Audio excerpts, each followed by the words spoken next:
And we're live. Welcome everyone to Fuel Milwaukee's webinar, part 2 of mental and holistic health during quarantine. I want to welcome all of you back to today's session and our panelists. Thank you guys for coming back and doing this with us again. I'm going to introduce you in just a second, but I just want to talk a little bit about why we're back doing part 2. We actually had a really great part 1. We were overwhelmed, literally and figuratively, with all of the response from you all. We have a larger room now, so we decided to do part 2 so we could have more folks come in and join us and continue our conversation here. So let me reintroduce our panelists. So we'll have some new folks on the call. I haven't met you guys yet. And for those who have already, I'm just reintroducing. On the call again are Nancy Conway, the Director of Integrative Medicine at Aurora Healthcare. Welcome, Nancy. Thank you. Munther Barakat, who is the Director of Behavioral Health at Advocate Aurora. Hi, Munther. Hello. Nice background. Thank you. And Michelle Shelley Crane. She's the Medical Director of Aurora Wise Lives Center for Wellbeing. Thanks for being here, Shelley. Thanks for having me. Okay, so we did this last time, and I kind of want to do a recap again. On your panelist slide, I left all the letters behind your name. Okay, so for all the people who are wondering, what do those letters mean? Tell us what the letters behind your name mean, and then talk to us a little bit about what it is that you do as it relates to wellness and the medical field. Just kind of give us an idea of where you live in this world. Let's start with Nancy. Sure. So the mystery initials behind my name, MS stands for Masters of Science. I hold a Master's of Science in Speech Language Pathology, which was my original profession. And the CCAP stands for Certificate of that I'm a certified clinical aromatherapy practitioner. And there's other acronyms, but we like to keep it short, so that's enough for now. My role, I'm the Director of Integrative Medicine at Advocate Aurora, and I develop all of the clinical programs and services that fall under the integrative medicine umbrella. Things like chiropractic, acupuncture, massage therapy. Partner with my medical director to help build out programs for integrative medicine fellows, as well as health coaches, and then programs like aromatherapy and Tai Chi and Qigong and yoga, and work to integrate all those things in our hospitals, clinics, working in partnership with pharmacies, palliative care, home care, hospice, the full umbrella, so that we have integration of our services across all different service lines. That's great. Thank you. Okay, Munther, you're up. Oh, well, the letters at the end of my name are essentially Doctor of Psychology. So I'm a psychologist, clinical psychologist. My background is primarily experience-wise and has been working with children and adolescents. I've probably spent a good number of years doing that, around close to 15 years working with children and adolescents. Before I moved in this current position, I am now the Director of Behavioral Health Therapy at Aurora. And in this role, I look over the programming, hospital-based programming, IOP programming, partial hospitalization and inpatient programming at our psychiatric hospital in Wauwatosa. So I do a lot of program development, kind of assessing where our programs are at and how we can improve the quality of them, ensuring they are evidence-based, and continue to develop programming to meet patient needs. So that is my background, and that's where I'm at. Thank you. How about you, Shelley? I am an osteopathic family doctor. So the DO stands for Doctor of Osteopathy. And some people are not as familiar with that, so I'll explain a little bit about what that means. So many people are familiar with MD as medical doctor. So as an osteopathic doctor or DO, I also went through 4 years of medical school and completed residency training. And then I also, as an osteopath, we have additional hands-on training in terms of basically manipulative medicine, so OMMs, osteopathic manipulative medicine. So my time is split a few different ways. So I am a family doctor, so about half of my time is spent at the Advocate Aurora Wise Lives Center for Wellbeing, where I see patients for things like physicals and, you know, finger injuries and colds. And then I also do manipulation with my patients as well for things like chronic pain, mood problems, gut problems. And then the other initials behind my name stand for basically a fellow of the Academy of Integrative Health and Medicine. So I completed a 2-year fellowship through the Academy to become basically certified in integrative medicine. So the other part of my work also focuses on integrative medicine, and Nancy spoke a little bit about that. So I'm one of the people in her circle that she helps to supervise and support. And I do integrative medicine consults with patients at the clinic. And then outside of my clinical work, I also have a few administrative roles. So I'm the medical director of the clinic. And I also work with residents at the Aurora Family Medicine Residency Program. So I supervise those residents in their clinics, doing both primary care as well as osteopathic medicine as well. That's awesome. Thank you so much. Mm-hmm. So much expertise here. Can't wait to dig in. So the reason why we did this initial webinar and then this follow-up was because I was getting a response from our members or questions from our members just around the anxiety they were feeling, worry, depression, just questions of what's going to happen after this, what's next. And we reached out to you guys to see if you would be willing to give and share some resources, and you were able to do that and was very helpful. I got so many emails after our webinar, very helpful to folks. I'm wondering in the time, I mean, so we're like, what, 5 weeks into this, 5 or 6 weeks, I'm losing track at this point. What things have you seen at work, in the field, and even in your life with the people and the loved ones you have around you since we've been in quarantine? What things have you seen show up in people as a result of the disruption that's come from this pandemic? And Munther, I'll start with you, and then anybody can kind of jump in on that one. Well, we work a lot with patients who are already experiencing a lot of symptoms as it is. But what we've noticed is a lot of patients are currently wanting to process what's going on.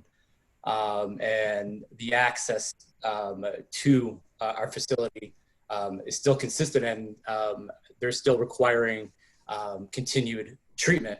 So that shouldn't be surprising considering the situation that we're in. I mean, when you kind of think about it, for me, like personally, and kind of connecting with others, and part of my role is connecting with the clinicians that I look over and kind of checking into with them to see where they're at. And a lot of the things they're bringing up is they're stressed with how the routine has been kind of knocked off, how they can't interact with people like they had in the past. Their work schedule's completely different. A lot of them are working virtual right now, a lot of our clinicians. So there's a lack of connection with other clinicians to talk about things.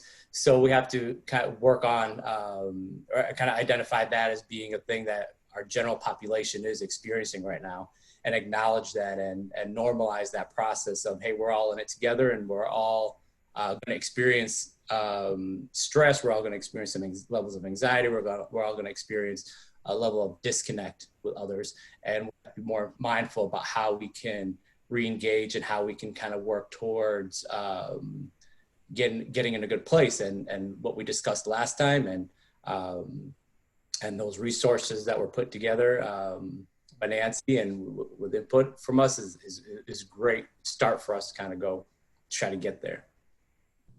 And all of those resources were shared with the first group and will be shared with this group. So if we reference them, you'll be able to see them after the call.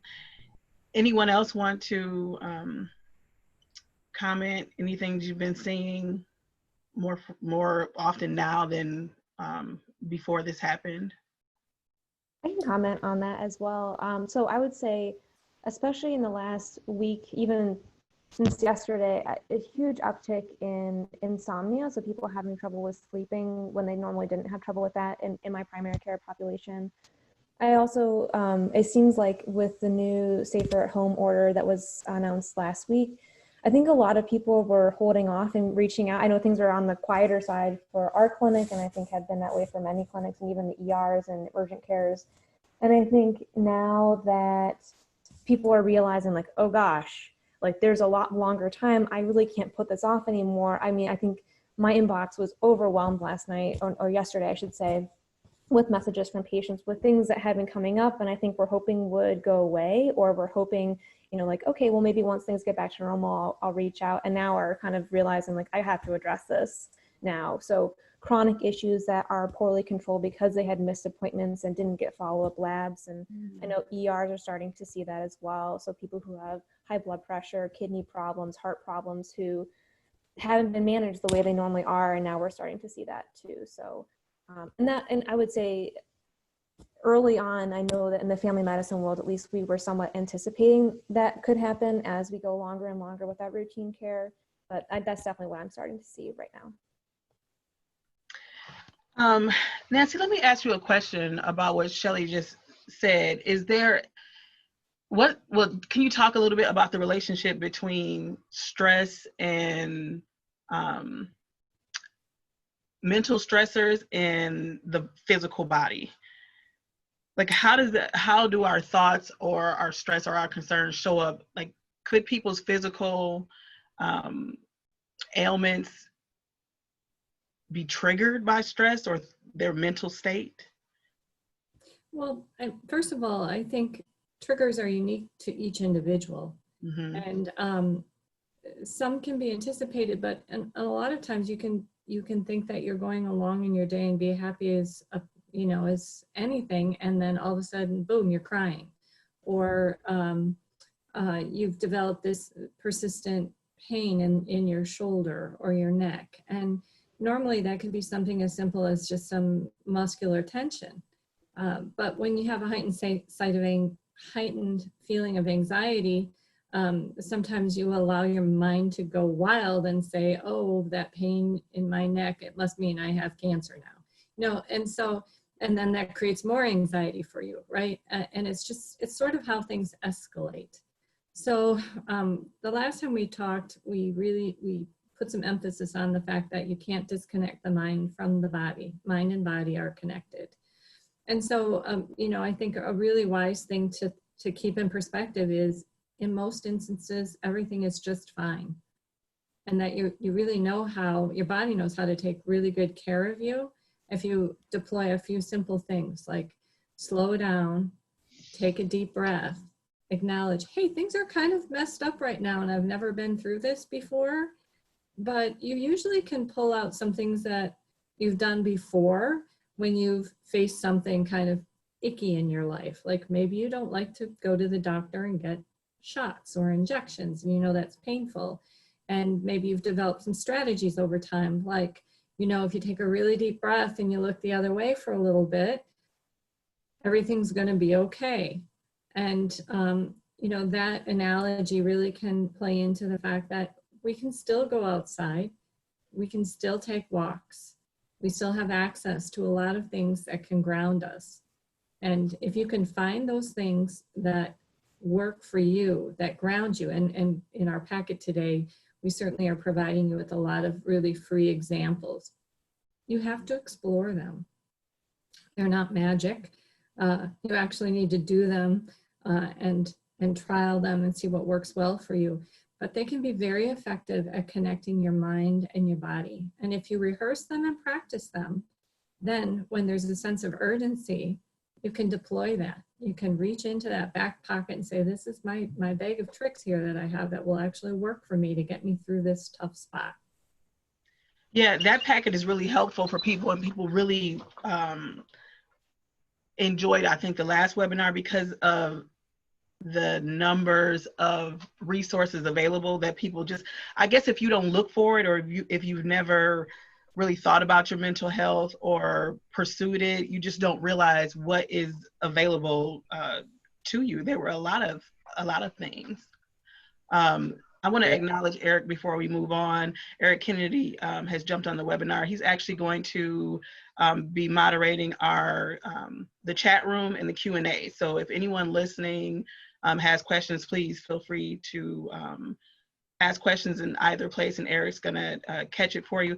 Eric, I'm going to get back to the panelists, but I'm wondering from you, I mean, you're involved with a lot of different organizations and groups, especially young professionals. What are you hearing from your friends and colleagues? Corey Joe, thank you again for the opportunity to do part 2 of this. I know that for us, throughout Eastern Wisconsin, with community stakeholders and organizations, nonprofits, local businesses, and even young professional organizations, I think that we've gotten a lot of information about COVID-19. But a lot of organizations and community stakeholders have really reached out to us and said, hey, I'm going through anxiety, or I'm going through some mental health or integrative health, whether they know it or not, it's called integrative health, but like saying, do you guys have any resources that we can shoot out to our members or to our colleagues or to one another, because I can't find everything. And for us, since we have such amazing team members like Nancy, Dr. Crane, and Munther, who are subject matter experts, they've been able to put together a quick email that has so much content that's very informative that anyone can kind of peruse and kind of gain more insight and information, whether for themselves or the organizations or businesses that they represent, or if it's a relationship with family, friends, or saying, hey, if you're going through this, here's some helpful hints or some tips, where everything's packaged together instead of trying to find, like you said, Corey Joe, instead of trying to find this website, all of it has been approved and recommended by Dr. Crane, Nancy, and Munther, who have put time and effort into this, and it's really robust, and we've gotten a lot of positive feedback.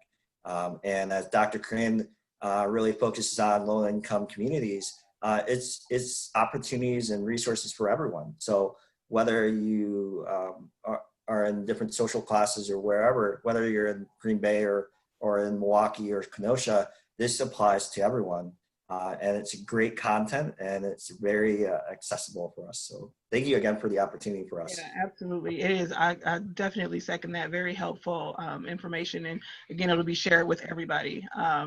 Eric, we're going to come back to you towards the end, so you can let us know what questions you see. Once we get through all of the questions we have for the panelists, we'll go to those listening. Shelley, I kind of want to come back to you. The last time we were together, you talked a little bit about the difference. I think I asked when do you know if you've crossed the threshold from like normal sadness that you can kind of just manage or that will go away into you need to take the next step and get some help. It was a really great answer, and I think it kind of bears repeating, given that I think people might be in a different spot now that they know we're going to be safer at home for a little bit longer. Yeah, so as I mentioned last week, it's really normal to have ups and downs when it comes to the way you're feeling. And I think unpredictable kind of world situation coupled with removal of all of our normal routines. And then now, of course, adding on, now we know for sure we're going to be staying home for another month, and we don't know necessarily what's going to happen for all of us after that. So having ups and downs, even very intense emotions, can be within the realm of normal right now. But times when you should seek help would be if you are not able to do, either if you're working and you're not able to complete your work. I think it's normal to be a little bit more distracted. Certainly many of us are working from home, and we have a number of extra distractions, whether that's our children or our pets or, the neighbors next door who are chopping down a tree. So it's normal to have small decreases probably in productivity as you adjust to the new normal. But if you're not able to complete your job tasks, you're getting in trouble with your supervisors at work. other people are really starting to notice your changes either in affect or mood. If you're having a hard time caring for yourself or caring for your loved ones at home, so that would be, you know, trouble feeding yourself or making meals, you're having a hard time motivating to change your clothes or bathe yourself, you're not taking your medications, you're turning to substances, and using alcohol or drugs that aren't prescribed for you, or using the drugs that are prescribed for you in an inappropriate way. If you're feeling so frustrated and angry and upset that you're taking it out on other people, either emotionally or physically, or if you're living with somebody who is taking things out on you, those are both very, very important reasons to seek help. And we do have references in the slide deck for who you can call for those concerns. I think I would say those are the main times to call for help, but I don't know, Manther, if there was anything else that you would add there. No, I think you said it perfectly. I mean, it's a lot of times if you say, it's so hard to measure right now lack of engagement, because we're all kind of seem like we're disengaged from each other and isolating, and that's the norm right now. Mm-hmm. But the way you stated is kind of disengaging from psychologically from other people too, and not engaging in your normal activities, your routine, and spending too much time in bed, and I would even take it a little bit further, like having thoughts, negative thoughts, and kind of dwelling on these negative thoughts and repeating them, and maybe having a sense of helplessness, then it's time to get some help, and time to kind of move to engaging more in just self-care and getting more actual professional help. Mm-hmm. Mother, what do you think people should do? I'm just wondering if, I'm thinking about people who are living with other people or taking care of other people. Mm-hmm. If you're starting to see those things in someone you live with, someone you love, what should you do? I mean, that's kind of a tricky thing to say, hey, right. I think it's a slippery slope when it comes to talking about other people, but it might be necessary for some folks. Right. Or advice around that. Yeah, exactly. It's really hard to talk to people in a situation like that, because you don't want to come at them in a wrong way. But if you just listen to them, and in a non-judgmental way, and kind of ask them how they would like to be helped, reassuring them, and demonstrating kind of an empathic listening to them, that will warm them up, and you'll be able to engage with them, and they're more than likely going to open up to you. If you're not coming at them, because if it's somebody you love, you're going to have this sense of urgency. So you got to check your own emotions about how you come at that person. Like, hey, there's something wrong with you. I want you to get help. That's obviously not going to be helpful. So you got to come at them in a place where they're going to increase the likelihood that they're going to engage with you, and then they're going to more likely be ready to hear and follow through with recommendations you may have for them. Shelly, I'll ask you this first, and then Nancy and Manther, you guys can answer too. I have little kids at home, and people have been asking me every time I talk to anyone, they're like, how are the kids? And I've been kind of given this knee-jerk reaction that they're fine, because they do seem fine. And I started to wonder, what if they're not fine? Am I doing the right things? Should I be asking them questions? Freaking out a little bit, but they do seem fine. So I'm just wondering, what should people be looking out for with their kids? Does this kind of situation affect the child differently than it would an adult, and what might that look like in a kid? And so just like how adults are going to express things and experience things very differently, kids are going to be the same way.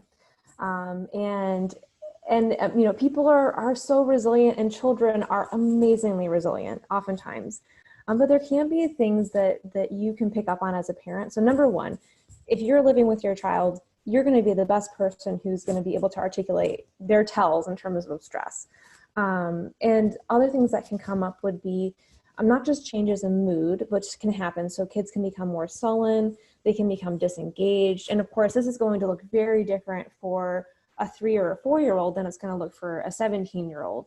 But so you might be seeing those types of changes. You might find that your children are becoming more clingy and wanting to be held and be hugged. They might be crying more, or might have emotions that are just a lot more unpredictable. So they might fly off the handle about something that ordinarily they wouldn't care at all about. Especially in younger children, you can see what I would call regressions in terms of developmental milestones. So what that means is when kids become stressed, their nervous system and their mental capacity becomes overwhelmed. And so their ability to hold it when they need to go to the bathroom can go away. So they might have increased bedwetting, accidents in terms of, not being able to make it to the bathroom. They might revert to things like baby talk. So their developmental language skills might be changing. They might need to be hitting more, could be pushing and more aggressive with their siblings or with you, or they could be even withdrawing a little bit where they don't want to be held, they don't want to be touched, they're not responding as you might want. We can also see changes in terms of other symptoms in the body, just like how we have as adults, but stomach aches are a big one for stress. So stomach cramping, increased bowel changes, so diarrhea or constipation. We can see headaches, and definitely nightmares and trouble with sleep can all be signs that something isn't quite right. Okay.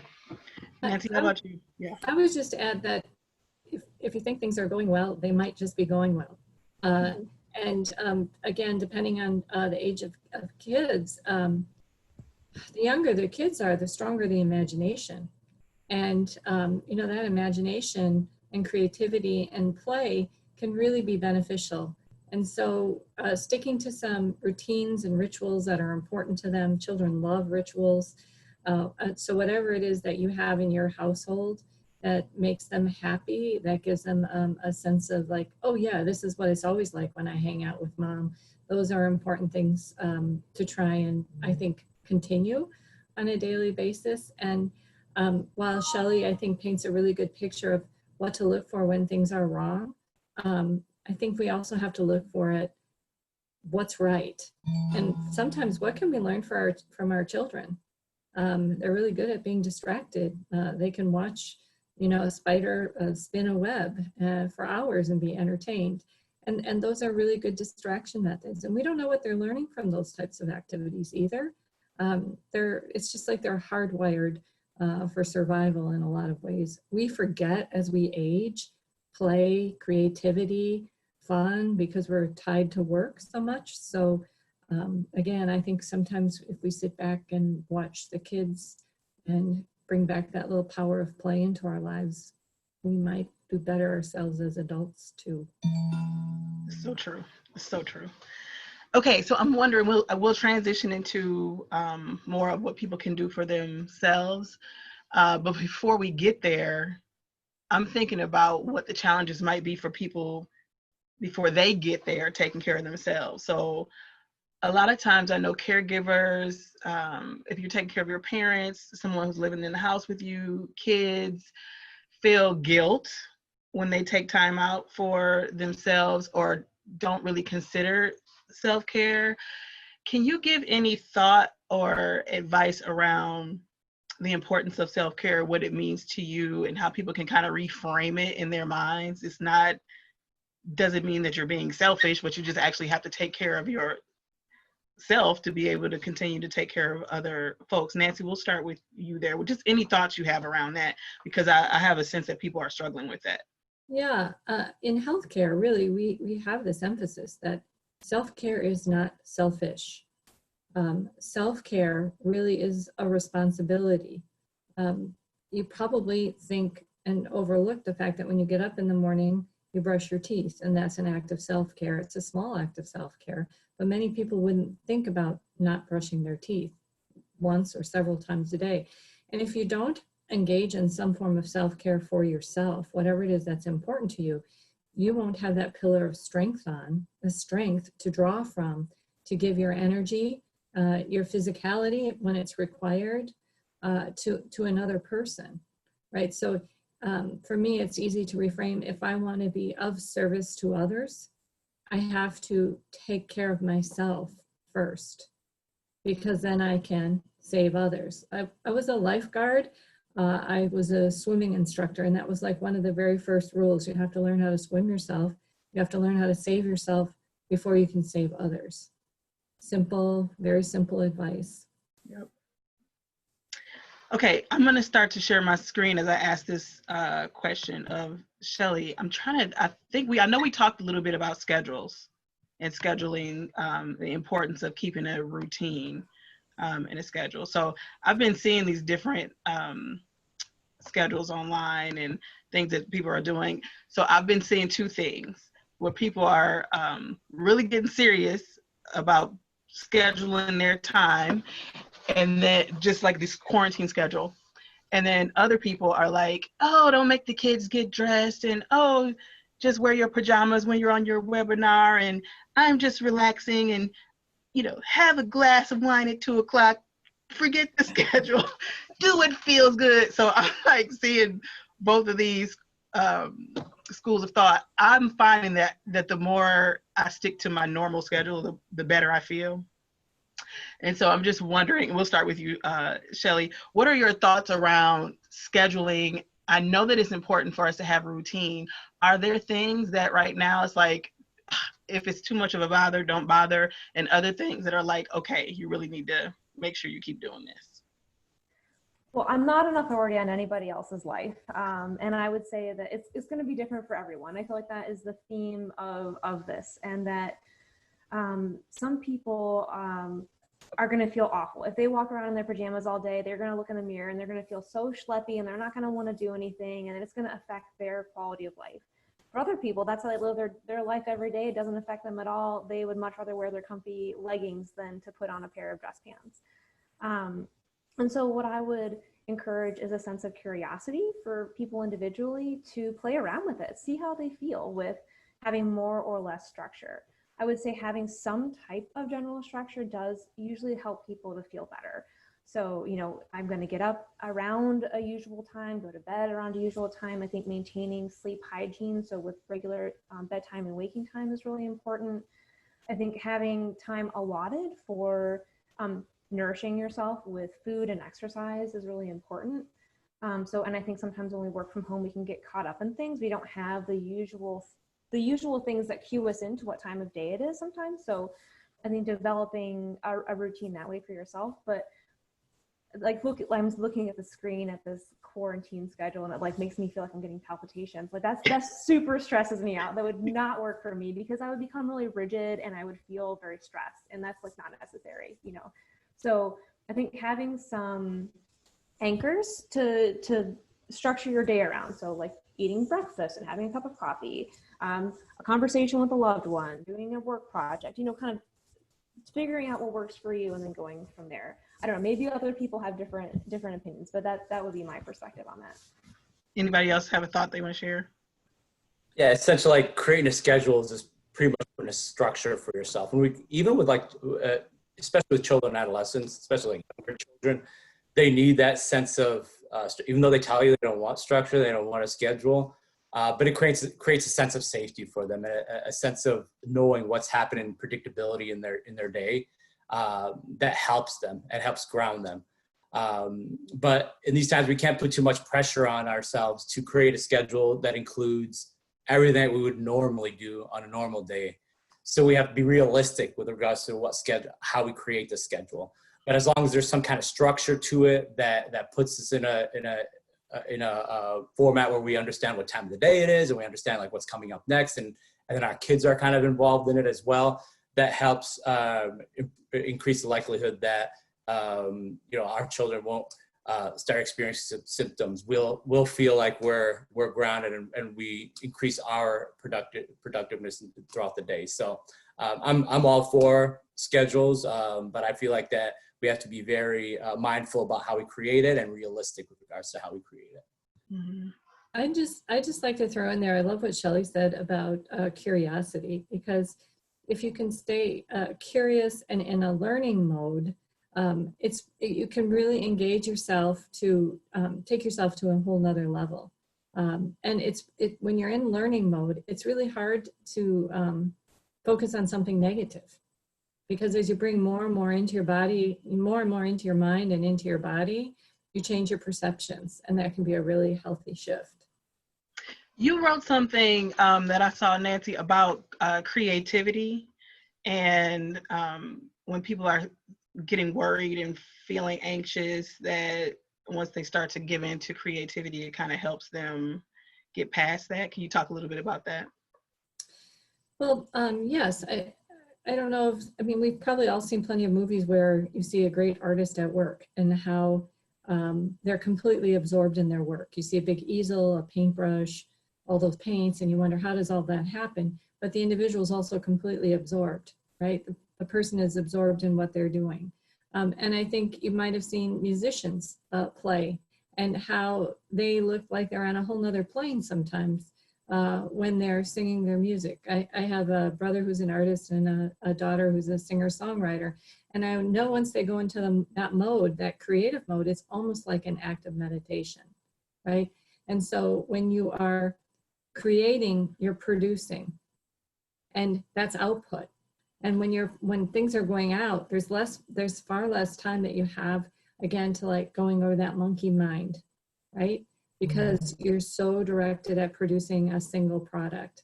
And everybody can have it, whether you knit or like to dig in the garden, whatever you do to express yourself, writing, journaling, singing. You don't want me to sing, but it's all there. You know, and I just encourage people to find what is their creative aptitude. How do they express themselves? And it'll be very helpful. Eric, let me see if I can you unmute yourself? Yeah. What have you been doing? Like, what's your outlet right now? So for me, I've been working out twice a day as an outlet, and for someone like me that's very extroverted, it's been a very self-reflective growth opportunity for me to not always be around people and still be able to get the text messages or the Skypes or the Zoom calls and all that. But for me personally, and professionally, it's been a really reflective growth opportunity. I find myself, even though I applaud and give anyone kudos to be able to work from home and to also balance, if they have a family and kids, to be able to balance that. But for someone like me that it has to work from home right now and embrace that and have that mentality, I've taken it as a challenge. Working out has been something that has allowed me to kind of put away my work for a little bit. And then for those that know me as well, I love eating out. So like actually eating more grocery meals. I haven't gone grocery shopping in over a year and a half. And the fact that I recently did that since COVID-19. And even though I get a lot of grief for not making meals, but my microwave healthy meals and some of my other choices are not the best, but it's allowed me to really be more appreciative of the opportunities that I've been given to be able to still continue to work, because we all have friends and others that unfortunately are not able to work right now. So it's been really reflective for me. I think also being in the healthcare has really allowed me to be more aware. If I was maybe in a different field, I think I would be like, oh, I can go out for a little bit and hang out with some friends. I can do that. And like, but just being more aware and reading actual information and talking to individuals like Munther or Dr. Shelley or Nancy or even you, Corey Joe, and just saying, what are you guys doing to really self-reflect and get through this? Because we're all in this together. And I think that I've seen more community support in unison. And we've been, from a healthcare perspective, we've received so many amazing donations throughout the communities. And that's really lifted my spirits, because if people are willing to do that, then going forward after this all settles, how can I continue to give back and show them my love and my support? So it's been a great growth opportunity for me.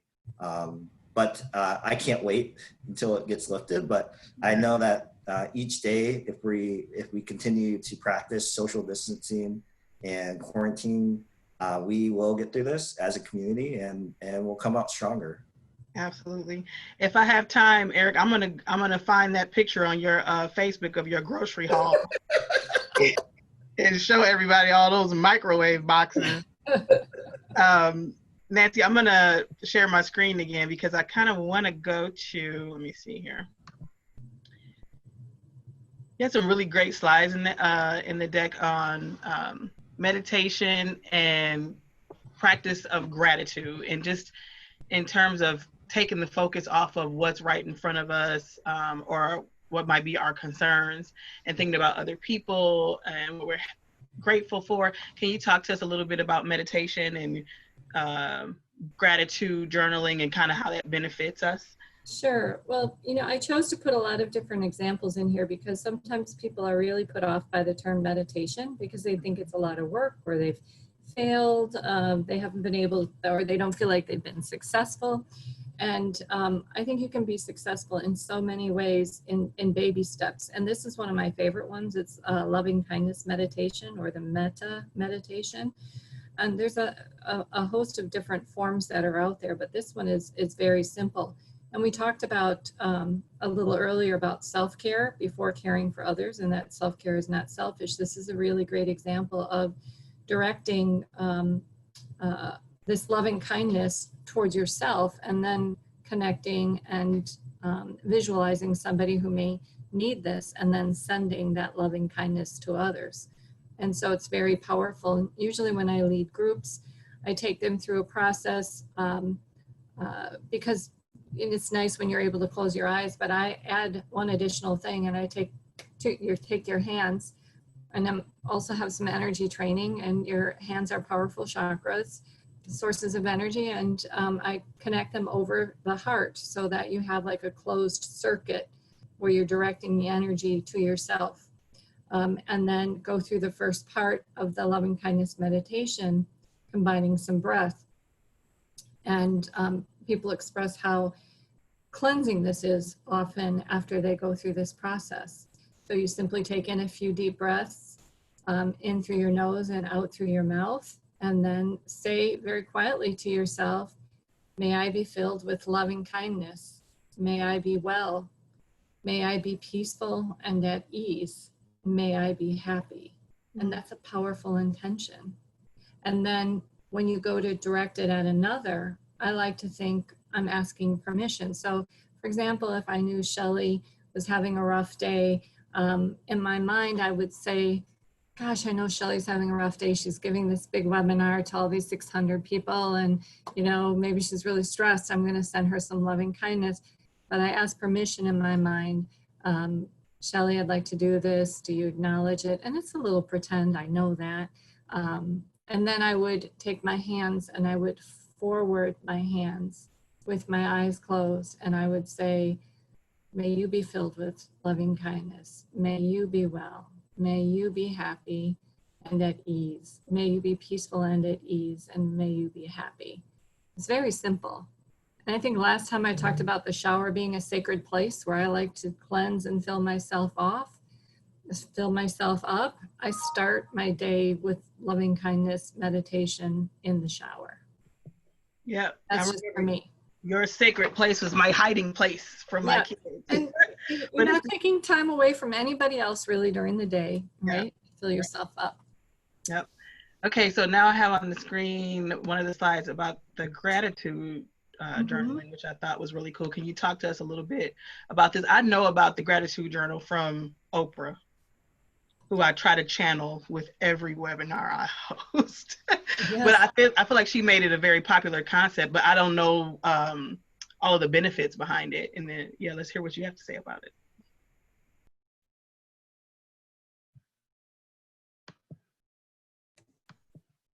Was that directed towards? To Nancy. I think she might have froze. Oh, did she freeze? Okay. Corey Joe, does that mean you're going to give everyone a car since you channel Oprah? If I could, I really would. I really would. Do any of you do any journaling or know anything about talk about it if she's disconnected? I mean, practicing gratitude is essentially a positive psychology tool. I mean, research shows that if you engage in that process, and Eric was talking just a little bit ago, and then he talked about how he engages in gratitude by acknowledging the things that he has, for example, his job. and kind of going through that process. So it's essentially being more mindful of the things that are in your life. And it really does put you in a better place mood-wise. And the benefits from it is it does decrease likelihood of depressive symptoms, increase the likelihood of that you feel better mood-wise. So it gives you kind of a mood boost by engaging in that process of gratitude. Sometimes you can do it by reinterpreting experiences that you have. I hear a lot of parents complaining about being teachers and trying to do their work at the same time. I'm one of those parents. I'm not going to lie, but I kind of go through that process when I'm with my child, and I'm kind of going through their lesson plan, saying, you know what, I understand that going through this process actually helps improve my relationship with my child, and actually does. Like going through that, I can develop kind of more of an empathic interactions and understanding of their schoolwork and become a closer relationship with my child. So reinterpreting that experience rather than, oh man, I got to be a teacher too. It's more like converting it and being more grateful that you have this opportunity to develop this relationship with your child. So this is a very powerful technique that people can use to really give themselves an emotional boost and kind of refocus and be more mindful of the things that they have in their lives. So I don't know if Nancy wanted to, you got disconnected, Nancy, so I stole your question. Yeah, no, it sounds like you did a great job. I just have one rule about gratitude, and that is you don't spill your guts about anything nasty going on in your life. You really keep it positive, right? And sometimes it's nice to get rid of thoughts as well. And when we do that, we talk about put that on a piece of paper and then tear it up and throw it away, or no one will ever see it. Or if you like to have a ritual outside and you have a nice little fire pit or something, burn that up, let those thoughts go. But the gratitude journal is all about being positive. And one thing too about gratitude that's really neat is that it's actually very difficult to feel stressed or anxious at the same time that you're feeling grateful. So it does help. And I know for some people, gratitude can also start to feel like you're kind of bright-siding things, like you're just like pushing negative things under the carpet and hoping they don't come back, which for some people feels very disingenuous. But I think especially if you're focusing on, so if you're keeping a journal or, I think writing it down can really help to reinforce it and make it a little bit more real, like more of a commitment.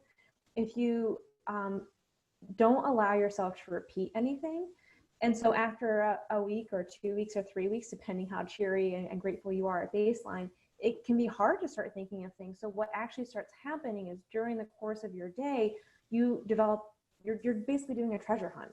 And so you're looking for things to be grateful for because you know you're going to have to write it down that night. So it's not just that at the end of the day you're shifting or thinking, now you're going throughout your entire day, you're treasure hunting for things to be grateful for.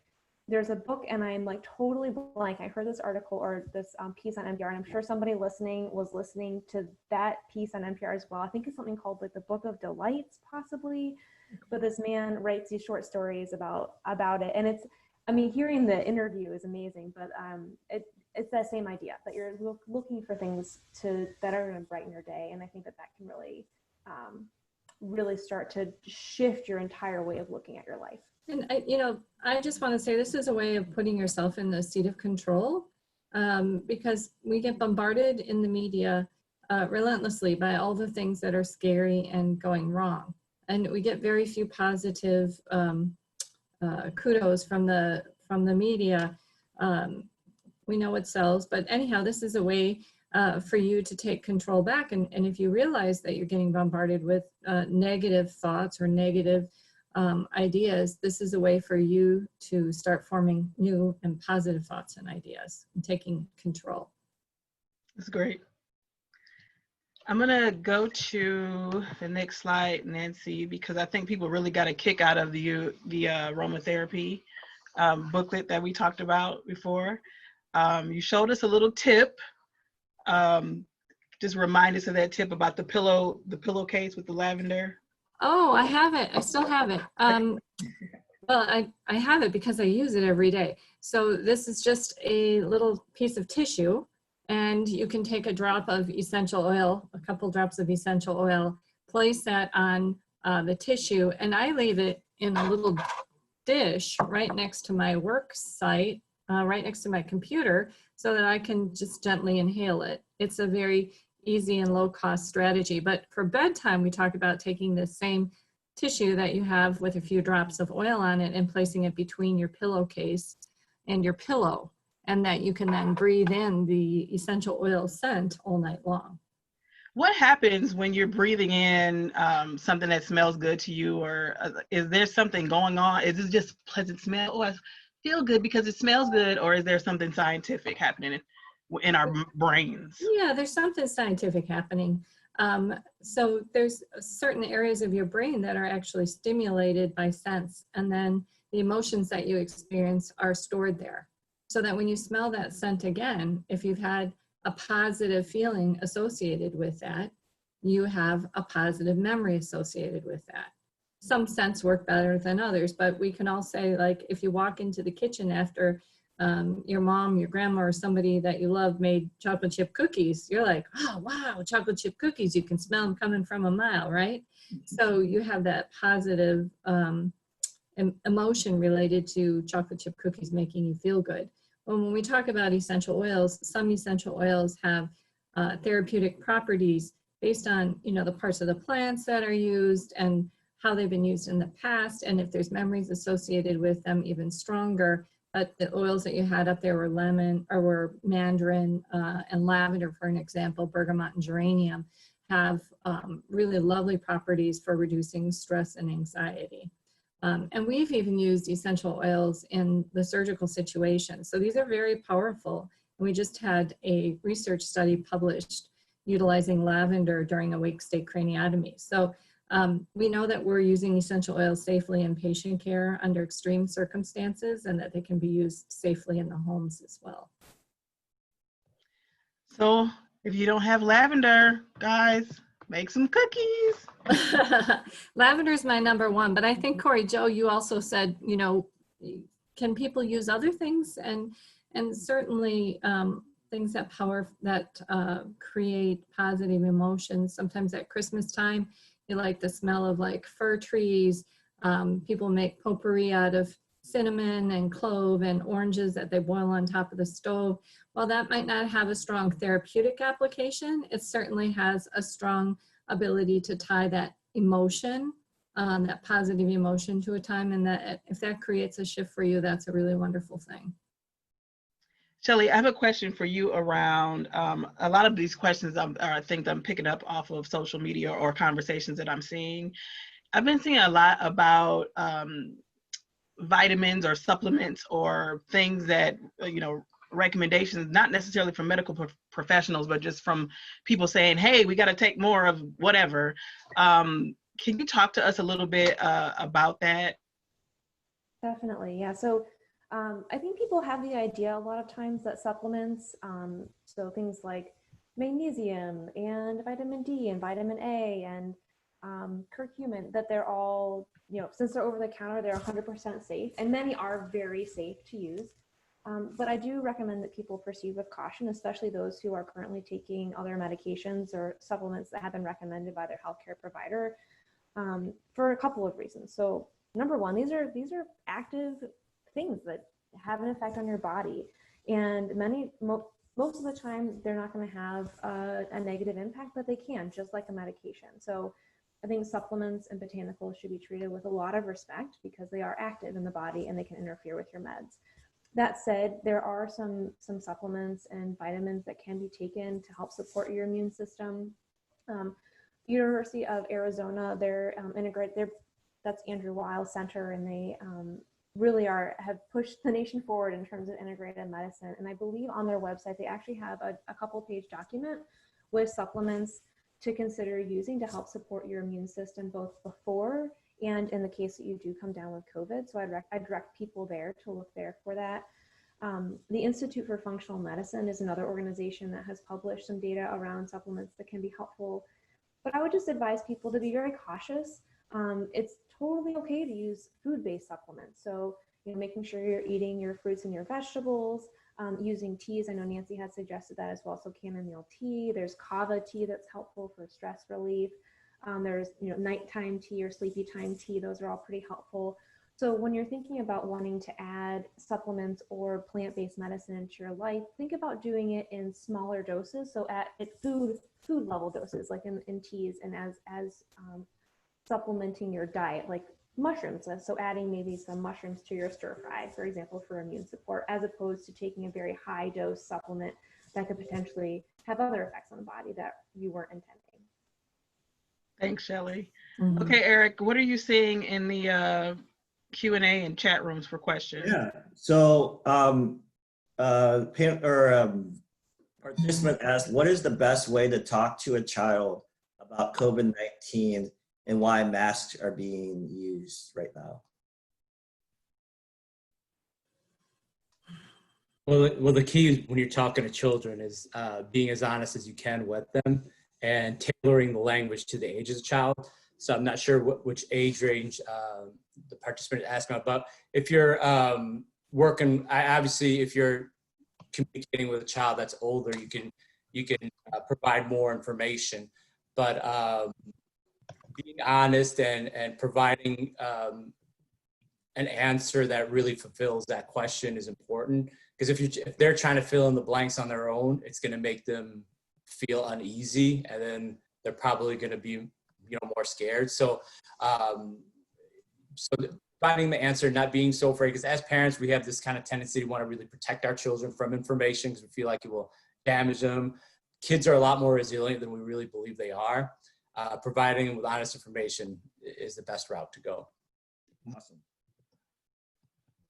The next question is, what are some resources for grief of those that have recently passed away because of COVID-19 during this time? Or recommendations of how to deal with grief? Well, I've seen, first of all, I think there's a lot of spiritual support available now. So if people belong to churches or religious organizations, they have people who are specifically trained to help with grief. I think that would be a resource that individuals could tap into. Awesome. And then another one was, what recommendations do you have with dealing with family or friends who provide misinformation and provide a hostile mentality to those responsible for the stay-at-home order? I mean, we've been preaching here about focusing on things you can control, right? You got to be careful how much time you spend trying to convince others. All you can do is, provide them with information the best you can, demonstrate behaviors that are consistent with the recommendations you're giving. But you can only do so much. And starting to move in that direction too much will put you in kind of a vulnerable place. Then you're starting to try to take control over situations that you really have limited control over. If anybody else has any other recommendations. Well, I think it's a really tough question, particularly for what's going on right now. And, for all of us that work in healthcare, and we see a lot of people putting their lives online to take care of others. But I would say that one of the best things you can do is live by example and to be true to yourself. And if you're dealing with somebody who is not open to learning from that, you're probably not going to change them. You can only do what you can do to take care of yourself or other people in your small circle and try and lead by example. Yeah. And then do we have one more time for, all right. Nancy, for you, what are some scents that you can recommend for those that are that's a hard word to say, sensitive to lavender and other floral essential oils? Sure. Well, first of all, I just want to put out there that there's a difference between essential oils and some of the commercially made products that you might find on a market. And so for anyone who knows that they're truly allergic to lavender or lavender in a true form, they really know it. But sometimes we have people who are confused because if you have like products that you're buying over the counter, it could be fake fragrances. They're chemically induced and people have a lot of sensitivity to that. So that in itself is challenging, right there. But I would say that, for example, I like frankincense or sandalwood. I find those to be very meditative and relaxing for me.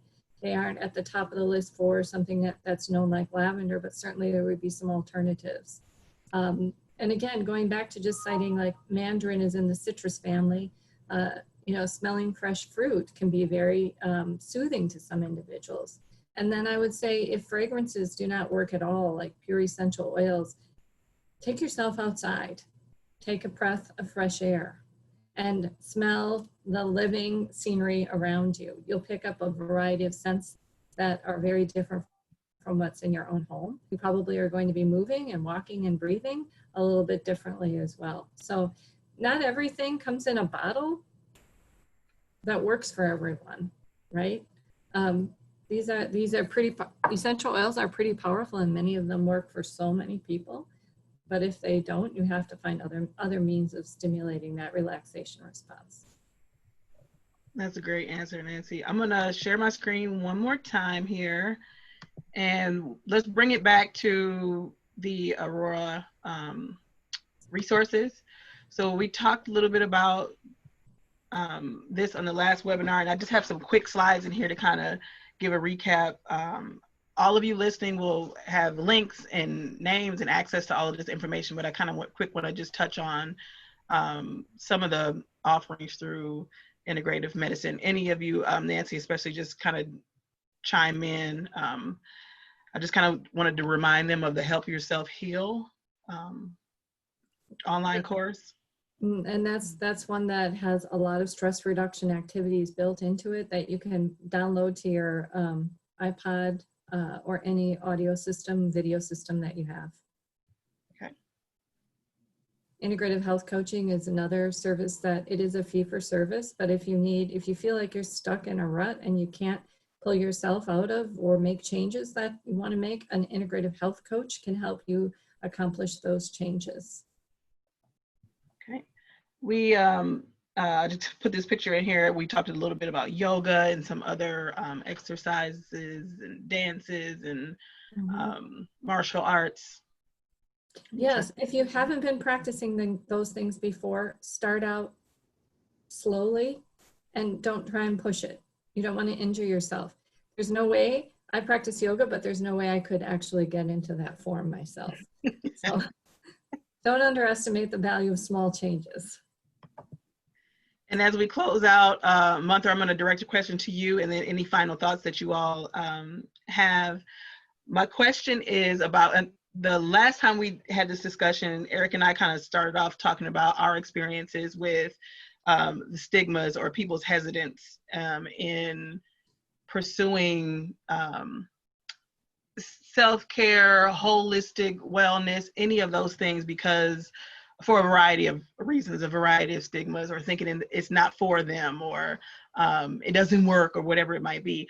I'm wondering if you have any thoughts or ideas around how this pandemic and sort of this shared experience, the stress that we're kind of all under at one time, if you think is going to have any impact on people's openness to the way that they think about mental health and holistic wellness.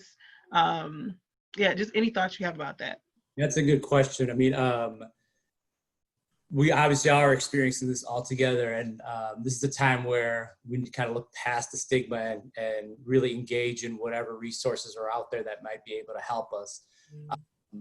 It's hard to tell whether this will help in the long run with regards to people being more open to it, but it probably will. I mean, from my experience, trying to help a population or be more open to it, I always start off with a kind of dose of psychoeducation, and then some self-help techniques, kind of ease them into.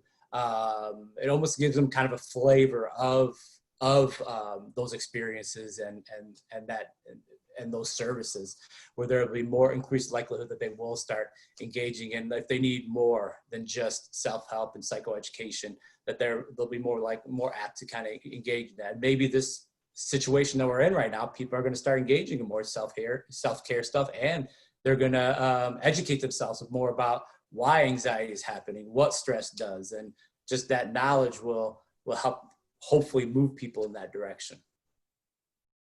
Nancy, you have any thoughts or final thoughts, anything you want to share? Well, a lot of times people don't know what they need until they need it, right? And who knew that COVID-19 was going to bring us to this situation?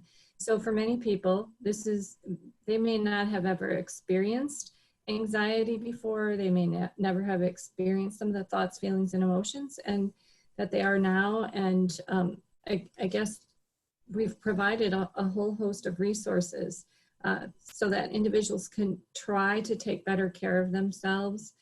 And I really encourage people to sample some of those things to find out what works best for them. Aromatherapy might not be the best for everyone. Breath work might not be the best for someone, but one of those things is going to help you. It's going to help bridge the gap for now. And if you find it helpful, and again, I'm going to go back to rehearsal is key. If you can rehearse and learn and make it easy so that whenever you feel that stress again, you can pull that technique out. That technique will be your best friend for your life. It will carry you through until you need someone like Munther's help or Shelley's help if it's a much greater need, but it will be there for you. Thank you. Shelley, final words, final thoughts? Oh, I'm just so grateful that you included me in this. It was really fun. It's been great to also meet all of you this way as well, and it's been a pleasure to be part of this panel. Thank you all so much. Thanks, Eric.